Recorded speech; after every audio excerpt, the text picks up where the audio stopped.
తమిళనాడులో అసెంబ్లీ ఎన్నికల సమీకరణాలు ఆసక్తికరంగా మారుతున్నాయి. ఇన్నాళ్లు ప్రత్యర్థులుగా ఉన్న అధికార డిఎంకే, ప్రతిపక్ష డిఎండికే పార్టీల మధ్య పొత్తు ఖరారైంది.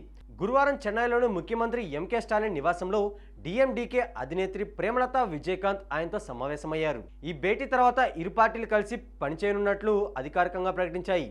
ఈ సందర్భంగా ప్రేమలత మాట్లాడుతూ, ద్రావిడ మోడల్ పాలన కొనసాగేందుకు రాష్ట్ర అభివృద్ధి కోసం కలిసి పనిచేయాలని నిర్ణయించుకున్నాం అని తెలిపారు. తన భర్త కెప్టెన్ విజయకాంత్ జీవించి ఉన్నప్పుడే, అంటే 2016లోనే ఈ కూటమి ఏర్పడాల్సిందని, 10 ఏళ్ల తర్వాత ఇప్పుడు అది సాధ్యమైందని ఆమె కొంత భావోద్వేగంగా వ్యాఖ్యానించారు. తమ కూటమి 200కు పైగా స్థానాల్లో గెలుపొందడం ఖాయమని ధీమా వ్యక్తం చేశారు. గతంలో 2011 నుంచి అన్నా డిఎంకే మిత్రపక్షంగా కొనసాగిన డిఎండికే ఇప్పుడు అనూహ్యంగా డిఎంకే వైపు మొగ్గు చూపడం రాజకీయంగా ప్రాధాన్యం సంతరించుకుంది.